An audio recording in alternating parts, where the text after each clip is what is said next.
Movie start होती है तो हमें अपोकलिप्टिक टाइम दिखाया जाता है, यानी जब आज से हजारों साल पहले इंसानों जैसे नजर आने वाले मॉन्स्टर्स जिन्हें टाइटन्स कहा गया है, उन्होंने पूरी दुनिया को डिस्ट्रॉय कर दिया था और उनसे डर कर इंसानों को अपनी जान बचाने के लिए अपनी ही बनाई गई दीवारों के पीछे सरवाइव करना पड़ रहा है। और वो लोग दीवार के पीछे इस उम्मीद पर जिंदगी गुजार रहे थे कि अगर वो टाइटन्स वापस आ गए तो ये दीवार उनको सेव करेगी। लेकिन अब 100 सालों से ज्यादा गुजर चुके थे और लोग टाइटन्स को भूलने लगे थे और अब टाइटन्स की हिस्ट्री सिर्फ किताबों में लिखी गई कहानियों तक रह गई थी जो बच्चों को डराने के लिए इस्तेमाल की जाती हैं। दीवार के पीछे रहने वाले लोग चाहकर भी उस दीवार को पार करके बाहर नहीं जा सकते थे क्योंकि गवर्नमेंट ने टाइटन्स के डर से दीवार के पास जाना भी डिसअलाउ किया हुआ था और इस तरह से लोग बुरे लाइफ यानी मुश्किल में भी जिंदगी गुजारने पर राजी हो गए। दीवार के अंदर की दुनिया को 3 हिस्सों में डिवाइड किया हुआ था। एरिया नंबर 3 फार्मर्स और वर्कर्स का था जो खेतों में काम करके सरवाइव करते थे। एरिया नंबर 2 इंडस्ट्रियल था जहाँ पर फैक्ट्रीज लगाई गई थी और एरिया 1 प्राइमरी था जहाँ पर अमीर लोग पूरे सिटी को कंट्रोल कर रहे थे और किसी को भी एक एरिया छोड़कर दूसरे एरिया में जाने की इजाजत नहीं थी। एरिया नंबर 3 में रहने वाला एक लड़का जिसका नाम एरिन था, वो काफी टैलेंटेड था और वो टाइटन से डर कर 4 दीवारी में प्रिजनर्स की तरह जिंदगी नहीं गुजार सकता था क्योंकि उसमें हमेशा कुछ बड़ा करने की लगन होती है और उसकी डिजायर थी कि वो बाहर की दुनिया को एक्सप्लोर करे और अपनी इस ख्वाहिश को वो अपने फ्रेंड्स के साथ भी शेयर करता है क्योंकि वो टाइटन्स पर बिलीव नहीं करता था। वो यही सोचता था कि टाइटन एग्जिस्ट नहीं करते और उसे लगता था कि लोग टाइटन से डरते हैं इसीलिए यहाँ पर छुपे हुए हैं। इसके साथ साथ एरिन का जो मेल फ्रेंड होता है वो भी काफी टैलेंटेड होता है और किसी भी आम इंसान को कोई एक्सपेरिमेंट्स करने की इजाजत नहीं थी क्योंकि गवर्नमेंट का मानना ये था कि अगर इंसान अपनी सक्सेस के लिए कुछ करेगा तो वो गलत करेगा। वहीं पर एक लड़की जिसका नाम मिकासा होता है, एरिन और वो दोनों एक दूसरे को काफी लाइक करते थे और वो एरिन के साथ एक हैप्पी लाइफ गुजारना चाहती थी। एरिन का फ्रेंड उससे मिलने जाता है और तभी वो एक अननोन पर्सन से टकरा जाता है लेकिन वो उस पर ज्यादा ध्यान नहीं देता और उसे इग्नोर करता है। एरिन खुद को उस जगह पर पाकर काफी लकी फील करता था क्योंकि वो दूसरी साइड वाले लोगों की दुनिया को देख सकता था। वो जगह एरिन की इसलिए भी फेवरेट थी क्योंकि वहाँ पर बॉम्ब मशीन पड़ी हुई थी और डर की वजह से कोई भी वहाँ पर नहीं आता था और एरिन इस बार इरादा कर लेता है कि वो दूसरी साइड वाली जगह पर जाएगा चाहे कुछ भी हो जाए और वो अपने फ्रेंड्स को भी इस बात पर एग्री कर लेता है। उस दीवार के पास आर्मी का पहरा था और वो फर्स्ट टाइम सोल्जर्स की नजरों से बचते हुए उस दीवार के काफी करीब आ जाते हैं लेकिन इससे पहले कि वो आगे बढ़ते वो पकड़े जाते हैं। उन सोल्जर्स का लीडर उन लोगों को बचा लेता है क्योंकि वो लीडर एरिन को काफी लाइक करता था और उन्हें पता था कि एरिन काफी इंटेलिजेंट है और वो एरिन के इस पैशन को अंडरस्टैंड भी करते थे। अभी वो लोग ये बातें डिस्कस कर ही रहे होते हैं कि जमीन कांप उठती है और जब वो दीवार के ऊपर देखते हैं तो उन्हें यकीन नहीं आ रहा होता जो वो देख रहे होते हैं क्योंकि पहली बार इतने खौफनाक डर से उनका सामना जो हो रहा था और वो एक मॉन्स्टर टाइटन था जो कि टाइटन से कई ज्यादा पावरफुल और बड़ा था और ऐसे मॉन्स्टर्स को जायंट्स कहते हैं और वो उस दीवार से भी काफी बड़ा होता है और आग का बना होता है और उस वक्त वो आग निकाल रहा था और अपने इतने बड़े बड़े पाँव का इस्तेमाल करके वो दीवार को तोड़ने लगता है। वो लोग काफी डरे हुए और काफी हैरान होते हैं। आग के अटैक से काफी बुरा हाल हो चुका था। लीडर एक सोल्जर को ऑर्डर देता है कि वो बॉम्बिंग करना शुरू कर दे लेकिन वो सोल्जर उसे ये कहकर रोक देता है कि गवर्नमेंट ने हमें इन एक्सप्लोजिव का यूज करने से मना किया है और वो जायंट काफी बड़ा होल करके हवा की तरह गायब हो जाता है और वहाँ पर तूफान आने से पहले जैसी खामोशी छा जाती है और देखते ही देखते वो टाइटन्स मॉन्स्टर्स दीवार के उस होल से बाहर आने लगते हैं। दिखने में तो वो बिल्कुल इंसानों जैसे लग रहे थे लेकिन इंसानों की निस्बत वो काफी लंबे चौड़े थे और इंसानों को देखकर उनके फेस पर इविल स्माइल होती है कि जैसे वो इंसानों को अपना खाना समझ रहे हों।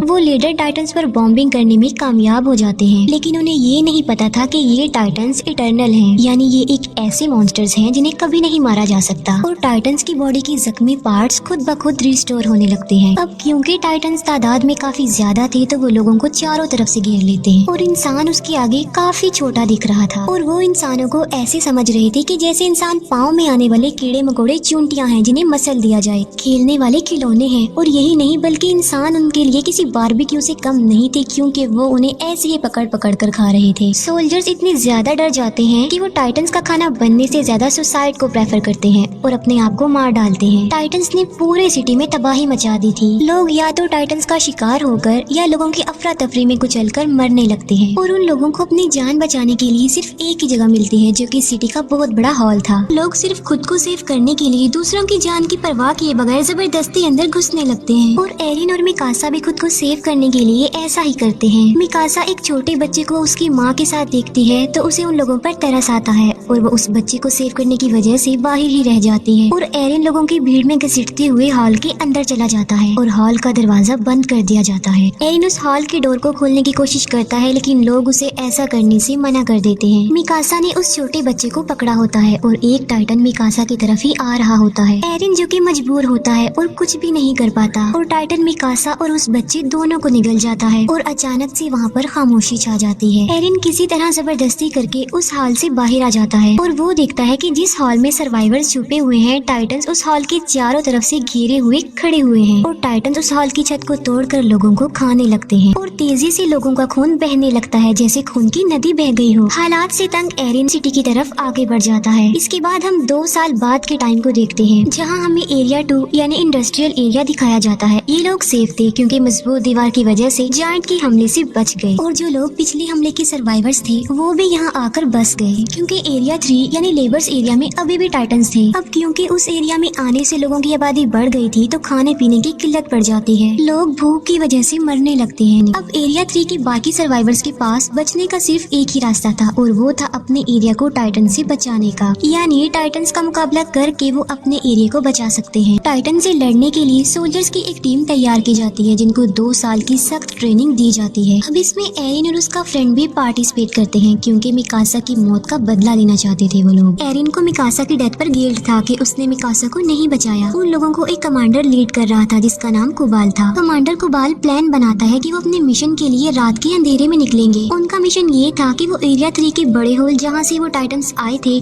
उसे ब्लास्ट की मदद से बंद करने का। प्लान के अकॉर्डिंग वो हॉल के ऊपर वाले पार्ट पर ब्लास्ट करेंगे जिससे होगा ये कि वो टूटा हुआ मलबा नीचे गिरेगा और उससे वो हॉल बंद हो जाएगा। और क्योंकि वो दीवार काफी मजबूत है तो ब्लास्ट के बावजूद भी टाइटन्स वहाँ से नहीं आ पाएंगे और अगर वो इस मिशन में सक्सेसफुल हो गए तो वो उन टाइटन्स को मार सकते हैं। और उन लोगों की आखिरी उम्मीद यही एक्सप्लोजिव था, यानी इस मिशन में या तो वो मार डालेंगे या मारे जाएंगे। वेपन्स हेड सब सोल्जर्स को अपने बनाए गए खास न्यू वेपन के बारे में बताती है जिसकी मदद से वो हवा में उड़ सकते हैं क्योंकि उन्हें पता चल चुका था कि टाइटन्स की नेक पर अटैक करके उन्हें मारा जा सकता है और वो टाइटन्स दोबारा जिंदा भी नहीं होंगे। प्लान के मुताबिक वो रात के अंधेरे में अपने मिशन के लिए निकल जाते हैं लेकिन अपने टारगेट तक पहुंचने से पहले ही उन्हें रास्ते में कुछ अजीब फील होता है और वो लोग चेक करने के लिए जाते हैं कि आखिर क्या गड़बड़ है। वो समझते हैं कि वो सिर्फ काउस की आवाज है और जब उन्हें रियलाइज होता है कि सब ओके है तो वो चल पड़ते हैं। फिर एक लेडी को किसी छोटे बच्चे के रोने की आवाज सुनाई देती है और वो सोचती है कि बच्चा मुसीबत में है और उसे हेल्प की जरूरत है और वो उसकी हेल्प करने के लिए आगे चेक करने के लिए जाती है। एरिन भी उसके पीछे पीछे जाता है और जब उन्हें बच्चा मिल जाता है तो वो देखते हैं कि ये तो टाइटन का बच्चा है और वो जायंट बच्चा उन्हें पकड़ने की कोशिश करता है और नीचे गिर जाता है और नीचे गिरते ही वो जोरों से रोने लगता है। उसकी आवाज सुनकर सब टाइटन जाग जाते हैं और उधर आने लगते हैं और उन लोगों को घेर लेते हैं और अब वो लोग काफी बड़ी मुश्किल में फंस चुके थे क्योंकि उनका सेल्फिश कमांडर कुबाल उन्हें इस मुसीबत में छोड़कर वेपन्स वाली गाड़ियां लेकर वहाँ से भाग चुका था। एरिन के फ्रेंड को टाइटन्स पकड़ लेते हैं लेकिन वो दूसरा सोल्जर आकर उसे बचा लेता है और अब वो लोग पूरी तरह से टाइटन से घिर चुके थे और अचानक से वहाँ पर टैलेंटेड टाइटन्स का शिकारी शिकीशिमा वहाँ पर आता है और उसने तकरीबन 10 से 15 टाइटन्स को मार डाला था और शिकीशिमा के साथ एक और बहादुर सोल्जर थी और वो थी मिकासा। जी हाँ, वो जिंदा थी। दोनों मिलकर बहादुरी से अपने फास्ट वेपन्स का यूज करके टाइटन्स को मार डालते हैं। टाइटन्स को मारने के बाद वो अपने टारगेट यानी दीवार के उस होल के पास जाते हैं लेकिन हैरत की बात ये थी कि मिकासा एरिन को अपने कोई भी फीलिंग्स नहीं दिखा रही थी क्योंकि उस इंसिडेंट के बाद वो सिर्फ अपना बदला लेना चाहती थी। मिकासा को वो टाइटन निगल चुका था लेकिन शिकीशिमा ने उसे बचाया और टाइटन से लड़ना सिखाया। टाइटन से लड़ने का एक सीक्रेट बताता है कि अपने गुस्से को आजाद छोड़कर टाइटन्स पर टूट पड़ो और मुकाबला करो। वो एक बात और बताता है कि इंसान का दुश्मन टाइटन से ज्यादा डर है जो कि उसे छिपने पर मजबूर करता है। तभी उनका सेल्फिश कमांडर कुबाल वहाँ पर आता है। वो कहता है कि मिशन के लिए जो फास्ट वेपन्स हमने यूज करनी थी वो हमारी सीक्रेट जगह पर नहीं मिले बल्कि वो अंडरग्राउंड केव्स में थे और मैं उन एक्सप्लोजिव्स को खोना नहीं चाहता था, इसीलिए मुझे जाना पड़ा क्योंकि हमें कोई तो चीटर है जो वो वेपन चुरा सकता था और एक्सप्लोजिव को खोने का रिस्क वो नहीं ले सकते। वो लोग वेपन्स को लोड करने लगते हैं लेकिन टाइटन्स उनकी आवाजों को सुन लेते हैं और अचानक वो टाइटन्स 2 लोगों को खा जाते हैं। वो सब लोग काफी घबरा जाते हैं लेकिन लालची लीडर को एक्सप्लोजिव की पड़ी हुई थी और कोई चोर उनके वेपन्स एक्सप्लोजिव से भरी हुई गाड़ियां चुरा कर ले जाता है और एक लेडी जिसके हस्बैंड को टाइटन्स खा चुके थे गुस्से में आकर वो उस चोर से एक्सप्लोजिव वाली गाड़ी छीन लेती है और एक्सप्लोजिव को बचाए सेव करने के वो उसमें आग लगा देती है और अपने हस्बैंड का रिवेंज लेने के लिए टाइटन्स के बीच में ट्रक को क्रैश कर देती है। लेकिन इतने हैवी ब्लास्ट से भी टाइटन्स को कुछ नहीं होता लेकिन उनकी आखिरी उम्मीद एक्सप्लोजिव भी अब खत्म हो चुका था। कुबाल भी उन्हें मरने के लिए मुसीबत में छोड़कर चला जाता है और वो लोग टाइटंस के बीच में बुरी तरह से फंस चुके थे। एरिन भी अब हिम्मत हार चुका था, लेकिन फिर उसे शिकीशिमा की गुस्से वाली बात याद आ जाती है और वो अपने गुस्से को आजाद छोड़कर टाइटन से मुकाबले के लिए जाता है और वो उन टाइटंस का मुकाबला करते हुए कुछ टाइटंस को मारने में कामयाब भी हो जाता है। और फिर फाइट के दौरान टाइटन से मुकाबला करते हुए उसका एक पाँव टूट जाता है और एक टाइटन एरिन के फ्रेंड को पकड़ लेता है। सब लोग एरिन के फ्रेंड को बचाने के लिए लड़ते हैं ताकि वो टाइटन उसे निगल ना जाए। एरिन अब पूरी तरह से हिम्मत हार चुका था और वो डिसपॉइंट हो चुका था कि वो किसी भी तरह लोगों की हेल्प नहीं कर पा रहा है, लेकिन वो फिर भी हार ना मानते हुए हिम्मत करके उठता है और बिल्कुल ठीक वक्त पर वो अपने फ्रेंड को उस टाइटन का खाना बनने से बचा लेता है। लेकिन उसे सेव करते करते वो अपना एक हाथ भी खो बैठता है और आखिरकार एक टाइटन उसे निगल लेता है और एरिन देखता है कि वो इस खतरनाक टाइटन के पेट में आ चुका है और आहिस्ता आहिस्ता डाइजेस्ट हो रहा है। ये देखकर मिकासा कंट्रोल से बाहर होकर उस टाइटन पर अटैक कर देती है, लेकिन किस्मत उनका साथ नहीं दे रही थी और मिकासा क्रैश हो जाती है क्योंकि उसका गियर खराब हो चुका था। और अब मिकासा को अपनी मौत अपने सामने नजर आ रही थी क्योंकि वही टाइटन उसकी तरफ भी आ रहा था।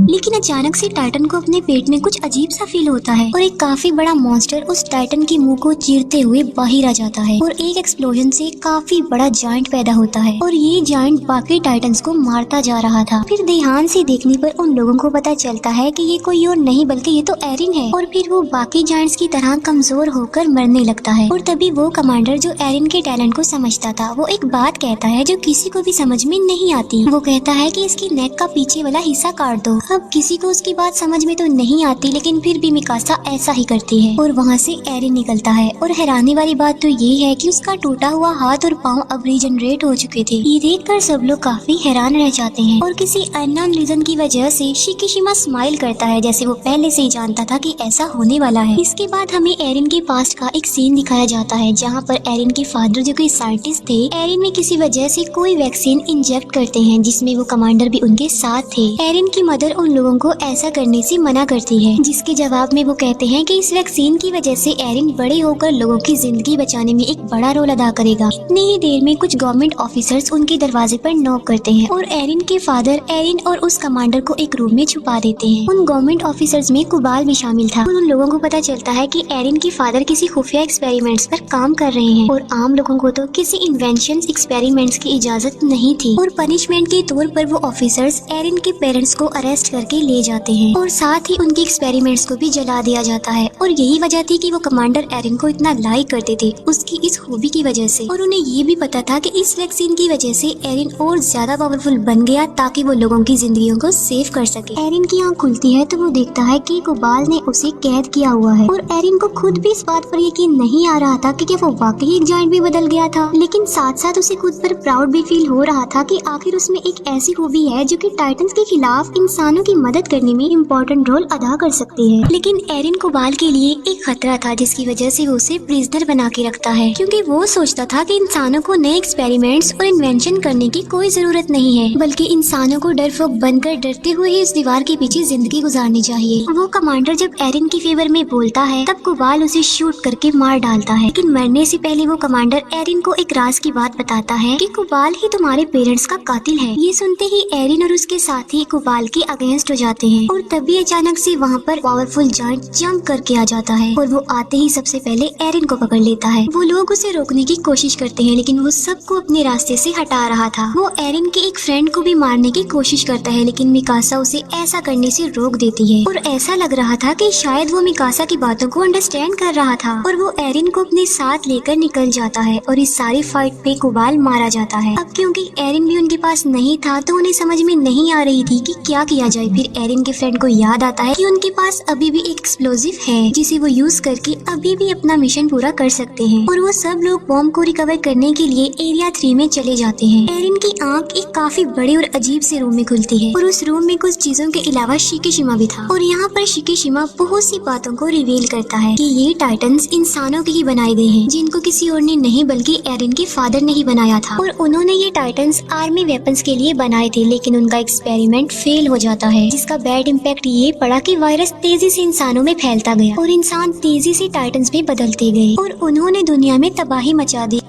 ये सिलसिला ऐसे ही चलता रहेगा, कभी नहीं रुकेगा। और मुसीबत की बात ये है कि ये टाइटन्स बगैर कुछ खाए पिए भी जिंदा रह सकते हैं, यानी ये कभी भी मरने वाले नहीं हैं। और इन्हें मारने का सोल्यूशन सिर्फ और सिर्फ एरिन के फादर के पास था, जो उनके साथ ही मर गया। और अगर गवर्नमेंट उन्हें इन एक्सपेरिमेंट से ना रोकती तो शायद आज टाइटन्स को मारने का कोई तो हल होता। और एरिन के फादर ने अपने बेटे को ही चूज किया, जिसके अंदर उस वैक्सीन को इंजेक्ट किया ताकि वो लोगों की हेल्प कर सके और टाइटन्स के अगेंस्ट लड़ सके। और एरिन कभी भी नहीं मर सकता और जब चाहे वो जायंट में बदल सकता है। शिकिशिमा ये भी बताता है कि ये वही है जो गवर्नमेंट के अगेंस्ट है और उसके साथ ही नहीं वेपन्स चुराने की कोशिश की थी। एरिन शिकिशिमा की बातों से इम्प्रेस होकर उसकी हेल्प करने के लिए रेडी हो जाता है। एरिन के पार्टनर्स किसी तरह टाइटन से बचकर बॉम्ब के पास जाते हैं और बॉम्ब को ट्रक पर लोड करने के बाद वो दीवार की तरफ बढ़ते हैं, लेकिन रास्ते में ही शिकिशिमा उन्हें रोक लेता है। उसका प्लान ये था कि वो इस बॉम्ब की मदद से एरिया 2 पर अटैक करके उसे डिस्ट्रॉय कर देगा और दीवार गिर जाने की वजह से लोगों को ना चाहते हुए भी टाइटन से लड़ना पड़ेगा। और जब वो टाइटन्स को मारने में कामयाब हो जाएंगे तो वो लोग बाद में गवर्नमेंट को ही खत्म कर देंगे, क्योंकि गवर्नमेंट की वजह से ही उन्हें इन हालात का सामना करना पड़ रहा है। लेकिन एरिन और उसके फ्रेंड उसकी इस बात पर इसीलिए एग्री नहीं कर रहे थे क्योंकि इसमें बेकसूर लोग मारे जा सकते थे और इसीलिए एरिन और शिकिशिमा में फाइट हो जाती है। शिकिशिमा जल्दी से खुद को मारकर जायंट में तब्दील कर लेता है और यहाँ पर हमें ये पता चलता है कि शिकिशिमा में भी वो खूबी थी कि वो टाइटन बन सकता था और ये वही जायंट था जो एरिन को किडनैप करके ले गया था। और टाइटन बनने के लिए उन्हें अपनी ही जान लेनी पड़ती है और जब वो एक बार टाइटन बन जाते हैं तो उनकी असली बॉडी नेक के पीछे टाइटन वाले रूप को कंट्रोल करती है। लेकिन इन जायंट्स की लाइफ टाइटन्स की निस्बत काफी कम होती है क्योंकि ये वैक्सीन से बने होते हैं, क्योंकि बाकी टाइटन्स वायरस फैलने से बने थे इसीलिए वो नहीं मरते। एरिन और शिकिशिमा के बीच जोरदार फाइट होती है। शिकिशिमा एरिन पर भारी पड़ जाता है, लेकिन बाद में एरिन अपनी फाइटिंग स्किल से शिकिशिमा को हरा देता है और एरिन प्लान के मुताबिक बॉम्ब को दीवार के ऊपर वाले पार्ट में ब्लास्ट करने में कामयाब हो जाता है। और तब वो सब हैरान रह जाते हैं ये जानकर कि कुबाल मरा ही नहीं था और वो कहता है कि एरिन को मेरे हवाले कर दो, क्योंकि वो नहीं चाहता था कि कोई भी इंसानों की हेल्प करे, बल्कि इंसानों को डर कर दीवारों के पीछे ही छुपे रहना चाहिए। और गुस्से में आकर एक फीमेल सोल्जर कुबाल को मार डालती है। और यहाँ ये बात भी रिवील हो जाती है कि मूवी के स्टार्ट में हमने जो टाइटन यानी जो किंग जायंट देखा था वो कोई और नहीं बल्कि वो कुबाल था। कुबाल जायंट में बदल कर उनके मिशन को रोकने की काफी कोशिश करता है। तब शिकिशिमा उनकी हेल्प करने पर एग्री हो जाता है और अपनी जान की परवाह किए बगैर बॉम्ब को किंग टाइटन यानी कुबाल के मुंह में घुसा देता है और वहाँ पर एक्सप्लोजन की वजह से किंग टाइटन की मौत हो जाती है और एक्सप्लोजन की वजह से बनने वाले मलबे से वो बड़ा सा होल भी बंद हो जाता है। वो सब लोग काफी खुश हो जाते हैं क्योंकि वो अपने मिशन को अचीव कर चुके थे। और एरिन और मिकासा का समंदर और उड़ते हुए बर्ड को देखकर ड्रीम पूरा हो जाता है और उनके ड्रीम के साथ ही मूवी यहीं पर एंड हो जाती है।